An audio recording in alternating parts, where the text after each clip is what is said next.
Hi and welcome to another episode of Drafting Notes. I'm Marco. I'm Tariq. And on this show we like to talk about an issue in writing that is vexing us and try and talk our way into a solution or a possible solution to our problems. What I've been thinking about on this one was I was doing my writing this morning, working on my latest novel, and I thought what I was writing was pretty crap. which is I think something that probably happens to most authors is that in the process of that first draft or whatever, certainly I do, and I know other authors that I've spoken to, including guests that we've had on the main podcast. You come to these bits in the book where you're just not feeling it as much as you are at other times, and I just wondered, what do you do to get through that? How do you get through that? Because I think a danger is, especially in my case, is that I can become fixated on trying to fix that bit of it. Like if it just isn't working, why isn't it working? And that can sometimes get you stuck on that bit of the story. Yeah, I know what you mean. I've certainly had that exact feeling of trying to do a scene, and for whatever reason the scene's just not working. Like it feels like it's boring, or it's not flowing well, and I just don't know how to approach it. And what I've done in the past when I've had that is almost write it in a non-linear fashion.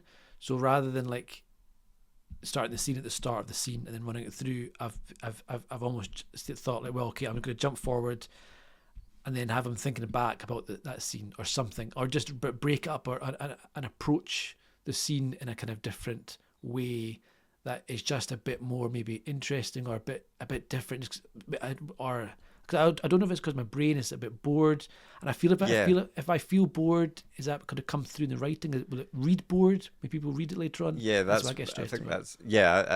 I worry about that as well. Is this just not an interesting scene? Is it your brain trying to tell you this? Is it trying to say reason? Yeah, exactly? Is it trying to say this scene isn't doing anything? Yeah. So why are you superfluous? writing it? Exactly. Yeah. Or do you even need this scene? Could you just cut it out completely? Yeah. Yeah. And I suppose, I know you are a fan of what you like to term the vomit draft, which is just get it down, get it all out there, and then fix it in editing. Yeah. Whereas I am much more. I think I need to, when I'm writing, have at least a semblance of a final product there. Obviously I'm going to edit it afterwards, but that's what I mean when I say that I can get stuck on certain bits, because I'm like, if this doesn't work, I struggle then to write beyond that point in the book.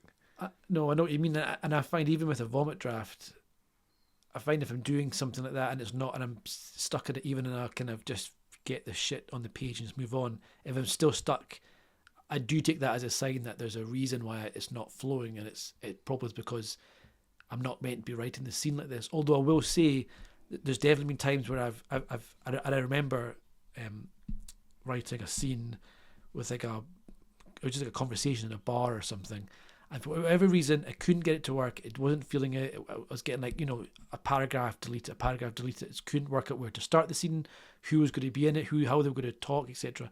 And so I did that thing where I jumped ahead and then had him thinking back about that scene, and so it kind of gave me a different way into the scene, and then for whatever reason it unlocked it and I was able to write it. But then when I went back to redraft that book, that bit did not work at all, and so I ended up redrafting it in a much more standard way. But it was much easier when I came to redrafting it, and I don't know if it was because I maybe had the rest of the book down, so I knew where it was going, and it didn't feel as like, worried about whether or not it was good enough, or whether or not it needed to be there. Like at that point I was like, okay, no, this scene does need to be here. It's just too confusing, this way I've written it.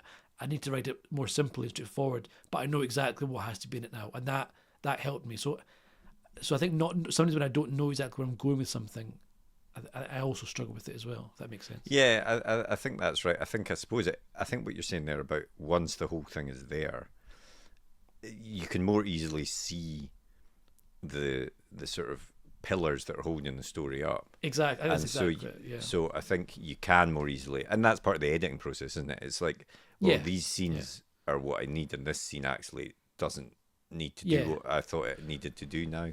So it can either come out or it can change, or things like that. But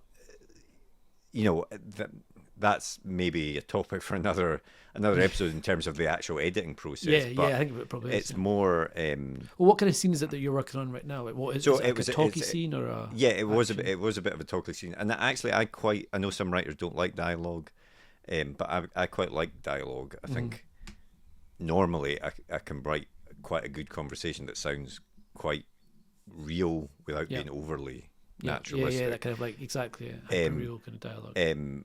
But I just felt that in the exchange between the people in the scene, I started to think, well, they're just sort of going round in circles here. Is there anything actually happening? Yeah. But then if they just jumped straight to it, would that work? Or I don't think that would work. There does need to be a bit of back and forth here. It is tricky, isn't it, dialogue?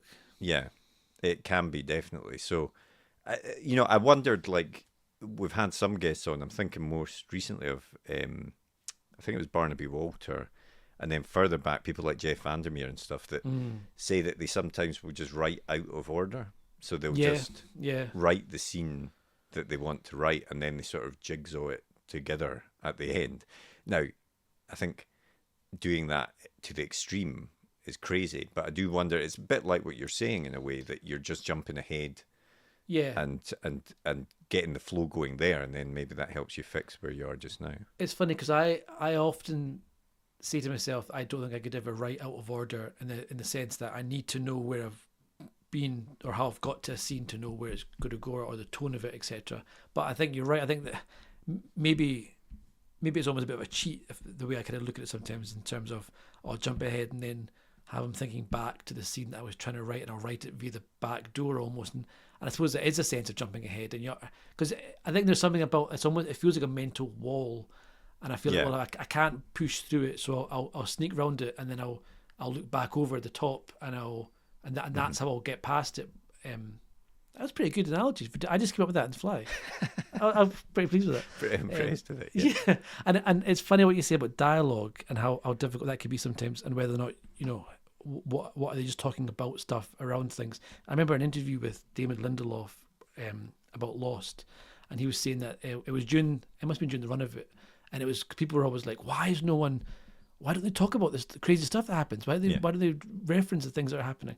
And I remember he said they had written episodes where people would sit around a campfire and be like, what about that smoke monster? And that's right. Crazy. And remember that light and that came out the ground, and that's crazy.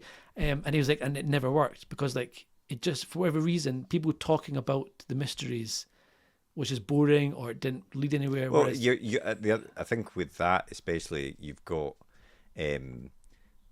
You're telling the audience something they already know. I think that's probably right. I think, you're not giving the audience new, or in a book's case, you're not giving the reader new information. Yeah. So it can become very boring. Spinning, aren't you? Exactly. Yeah. So is that what you think was happening in your scene? Do you think it was maybe just people talking about stuff that didn't need to talk about, or? No, I think more. It's a scene. I'm still relatively early on in the book, so it is a scene that's giving new information, but I wonder if it's giving enough information, and also it's a multi POV book, and I think maybe part of the problem is in my head I'm thinking, is this the right POV to be giving at this point in the story? And so with all of that going on, I'm just like, is this right? Is this not? And I think maybe what I need to do is just sort of finish the scene, sort of leave it there, say that's the scene done, move on to the next scene. And like you were saying, that once you've got the book done, even once I've got that bit of the book done, I can maybe look back at it and say, is that doing what it needs to do at that point? I think that's probably quite right. I definitely think whenever I get stuck on something, I think just getting something down, even if you can in the back of your head you think, I'm probably, the way I've done that, it's not going to work or can't stay long term, but just gives you that kind of like permission to move on and keep going. And I can't remember who it was we spoke to. One of the guests, which I really really like the idea of, was writing and editing in like 10 or 20,000 chunks. Mm-hmm. So kind of write like 20,000 words and then pause, go back and then edit that 20,000 word chunk, and then do the next 20,000 words, do it again. And that way you're never letting yourself go too off piste or down a dead end that you then have to like delete and go back, especially if you haven't done a lot of planning, I suppose. So I suppose that you could, I don't know how many words you are now, but you could always like give yourself a marker and say, well, I'll stop here, go back. Yeah, and like see how it fits or in. you know, if you're depending on what your book is structured like, but you could do that at the end of an act or something like that. Yeah, exactly. If it's parts to it, or exactly, or character, Yeah. if it jumps around, or you could points that are natural point to pause. Yeah, exactly. Yeah, I think so. I think for me the key is not to get too stuck, because with writing, the more I do of it, the more I realize that momentum, Yeah. people call it flow or whatever, but that is key, and just to keep moving forward where you Yeah. can. And I think you can pause and you can think about it and rework stuff if that's how you work. But I think don't let it become a huge barrier that No, just I stops you agree. dead in your track. Yeah. Um, And you're right. There's something about the flow of it where the more it flows, the easier it comes out, the more kind of confident you are in it, that it feels right. Like it's probably good writing, or that even the words might not be good, but like the structure of it is sound, and the kind of the point of view, or whatever, the way how the scene's laid out is good. It's when you kind of like, oh, I find anyway, and I'm like dragging a scene out, trying what the hell would come next, that would go, and then you're sticking it together really laboriously. It feels, yeah. it doesn't feel Yeah. like it would read nicely afterwards. Yeah. The other thing, I'm just thinking about this scene in particular. This is very specific to what I'm writing right now, but I think it's got a crime.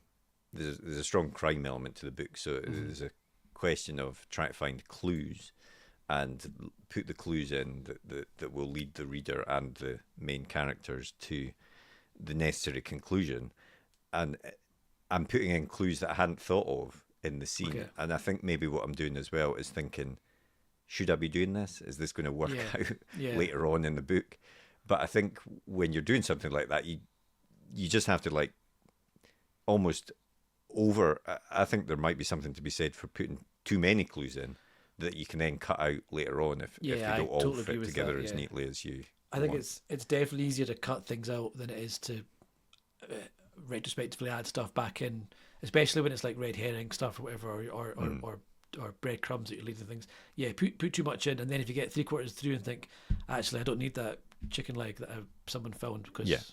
it's not about that anymore. You can just make a mental note to cut that out the next draft or whatever. And it's I think I often find that my stuff comes in too lean, and I have to then add like 10, 20, 15,000 words, and it's a chore sometimes because there's only so much sex you can write into a book before it gets a bit weird. Have you thought maybe that's maybe not got enough sex in your book, Mark? Well, maybe. I mean, it's pretty early on. I'll leave that for the for the bit. But like I started off this episode by saying, how do you get through writing that you don't like? That when you're writing it, you don't like it. And I think, having spoken to all the guests, I think every writer goes through that stage Oh of yeah. the stuff that they put down on the page. Some days they just don't like it, but then you can come back to exactly the same words. Oh, Read it that's the so next true. day Yeah, and think, 100%. actually, that does work. I quite like that. 100%, yeah. And the opposite is true as well. You can write something and think, this is great. And then you come back to it and you're like, this doesn't work at all. That is 100% agree. I've both of those I think are 100% right. I've definitely come back to write the next day after being so pleased with what I did the day before, and I read it and I'm like, it's just overwritten like horribly. Yeah. It's not as cool as I thought it was at all. It's just like the imagery is just like so thick. It's just disgusting. Yeah. And likewise, I've written stuff being like, Jesus, this is garbage. It just gets paragraph done, move on, and then you go back and I'm like, oh, it's. Oh, I go back and I'm like, actually, that's really good. That's Didn't a great need it at all. sex scene. Yeah. Yeah, exactly. And I think there's also something about in terms of I maybe feel we're going a little bit off piece here, I am with this, but in terms of getting back into a scene where you've paused, Dave Goodman, who we've had on the podcast before, Yes. he gave me some good advice, which I do try and use now, which is never stop writing at the end of a chapter. He was like, he always tries to like start the next chapter, get like a few paragraphs at least into it, stop them, because it's once you come back to it, you're kind of halfway through it, you can get your flow going quicker and stuff. And I think that's true because you've already been thinking about that, so it's easier to get back into. Like I think there's even writers that I may have said this. I'm sure Dave said that on our podcast, and then I may have said this at the time. But in any event, there's definitely some authors who actually pause in the middle of a sentence. Oh right, okay, yeah, super extreme, but yeah. So that when they sit down the next day, they know that sentence is how that sentence is going to end. Because I guess it's that it just gets you writing blank page, haven't you? Like, exactly. You know, you can get straight into it. Yeah. So I don't know if that helps you. Maybe stop writing everything sentence. Just come back to tomorrow. I'll try that. Does it count if I write one word a day? Yeah, I think when it comes to like what the question as you said today is what do you do if you hate what you're writing? I think there is something about your brain is trying to tell you something. I think when you're hating it, that does mean something, and it might just be you're not in the right mood to write right now. Or it might be the scene's not working, and I guess why is the scene not working? You know, is it the dialogue? Is it the point of view? Is it a superfluous scene that doesn't need to be there, or whatever? And I think it's difficult to know the answer to that question sometimes when you're in the moment. Yeah. And I think often it's only when you look back and you've got the full finished product you can see, oh, that's why I hated writing that scene or why it didn't work. I can see now where it fits in the grand tapestry of the book, and it's difficult when you kind of on the ground and actually, I think. It's definitely true that when you get towards the end of the book, certainly for me, I always find, and I think a lot of writers find that sort of middle bit of the book the hardest bit to write. God, but once you're over that and once you're pulling everything together, sometimes what can happen is that the threads that you didn't even think about connecting, you suddenly go, wait, that could do that, and that could be that could be in that scene you were having difficulty. Yeah. And you it go makes back the book seem so much more like exactly depth, and when you didn't even plan it, it just kind of comes together. And that I think I totally agree. So I think it is difficult to know exactly, as you say, what future significance or not that scene you're hating right now might have. Which goes back to what I said before, which is the most important thing I think is to not let it stop you and to keep writing, keep going, keep pushing forward to that end, and then you'll have a chance to reassess it. You might like it, you might not, or rewrite it later on. Yeah, and also I think by the time you get to the end of the book, you know your characters more. Like you've spent more time with them. You know, maybe they've become much more hard boiled, or they're much nicer, or whatever. Yeah, exactly. And then you think, actually, that scene doesn't work anymore because the midpoint in the book they were still kind of half formed. So now this early scene, if I change them to fit who they are now, it changes the scene. The scene suddenly works because you've changed their character a little bit. So it's I think it is difficult, and that's what I struggle with the most is writing that stuff. And I'm like, I feel like it's not working. I don't know why it's not working, and that's a whole spiral of self-doubt into the whole book's not working. It's just shit. I'm a fucking shit. I think that's exactly right. Yeah, and I think especially if you're only starting out in your writing journey or whatever, then it can be difficult to notice or know what to do in that situation, because you do think that every word has to be absolutely perfect on that page and every scene has to work immediately. And I don't think that necessarily is the case. In fact, I doubt that happens for anyone that writes a book. I think I'd imagine, someone like Stephen King or whoever has written tens and tens and tens of books, I think you probably get to that point quicker. Like, I think you probably are able to get into much quicker. You know why something's not working straight away because you've got where it's going more in your head quicker, etc. You've got your characters quicker. But I think certainly that's still the exception. And I think even then, even as you say, every author, no matter how experienced, will have moments where they're like, this is not working and I don't quite know why. But it's difficult, I think, sometimes when you're in the middle of it to know the answer to that. You think you do need to push on, get it finished, and then fix it in the redraft. That is what I'm going to do. Nice. I'm going to stop recording. I'm going to jump back into Get your ass in the chair. Exactly. But thanks for joining us for this episode of Drafting Notes, which is our Patreon timed exclusive for our Patreon subscribers. They will get released more widely eventually. But if you enjoyed this, you can check out our Patreon and watch many, many more of them. But otherwise, we will be back soon with another Drafting Notes episode. See you later.